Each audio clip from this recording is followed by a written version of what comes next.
Let's discuss with another major auto executive, Mercedes-Benz USA CEO, Dimitris Psillakis. Dimitris, thanks so much for joining us. I want to get to the sales outlook and everything about the exciting new models, but first on the production part, because you do build cars here. I think the GLS, the GLE, some C-Class sedans built in the Tuscaloosa plant. Those aren't union workers, but what kind of indirect effects do you need to be prepared for if the UAW strikes?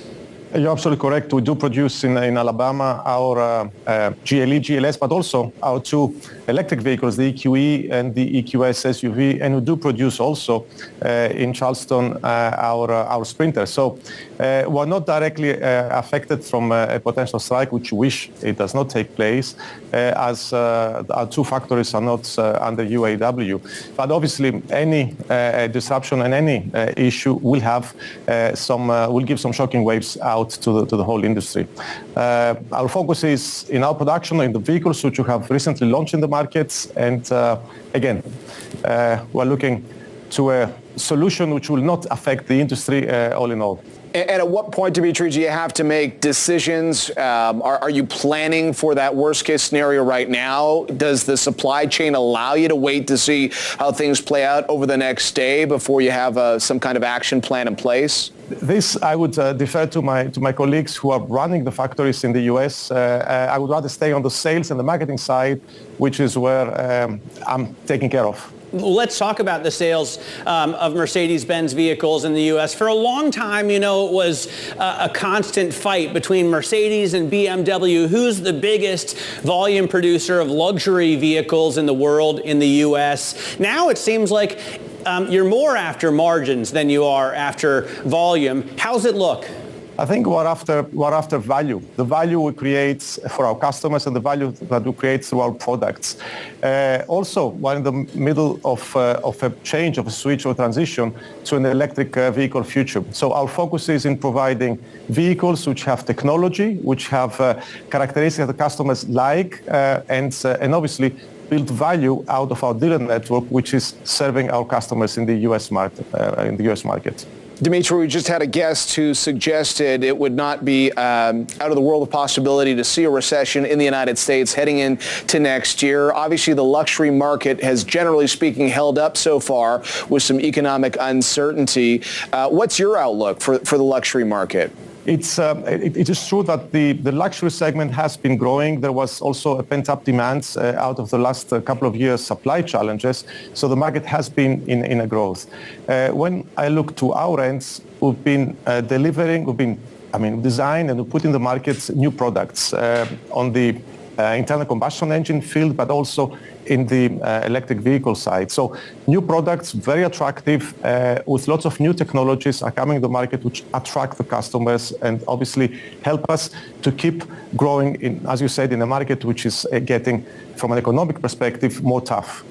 You know, I drove the EQS recently, and I loved everything from the pedal feel to the luxurious interior to the MBUX. The new MBUX was amazing, to even the fake sounds. I thought they won me over. But obviously, it's a $125,000 vehicle, the version I drove. So with that kind of money, you expect to be pleased with all of those things. Do you still have pricing power in this market? Or are people starting to be concerned about paying so much for a vehicle? I think on one hand, as I said before, we have, away from the design, we have value in the vehicle. And there's not only the EQS SUV, which again is produced in the US. We have another 5 products in the US market, starting with the EQB and all the way up to the EQS SUV, and soon with the EQS SUV Maybach, which is let's say, the most luxurious version of our EQS SUV. So these products are offering quality, are offering technology, and this is what the customers are looking for.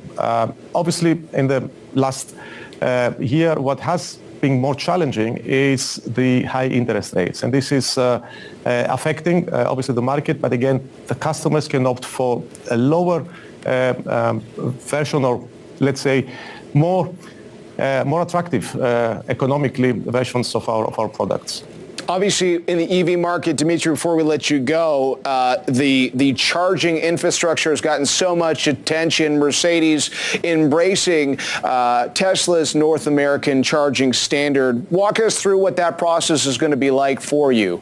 We try to build value for our customers. So we're not offering the best electric vehicle products in the market, but also we're offering convenience. So as you said, we offer, as of 2024, our vehicles will be able to charge on all the NACS chargers in the US, but also announced in CS earlier this year that we'll be building, and soon we'll have the first Mercedes-Benz branded charging station in Atlanta.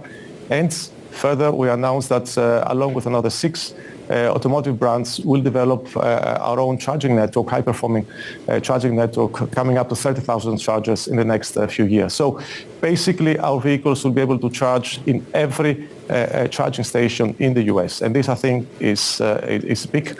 It's a big convenience for our customers. Dimitri, appreciate the time today. Thanks very much for joining us. Dimitris Psillakis, Mercedes-Benz USA CEO, joining us.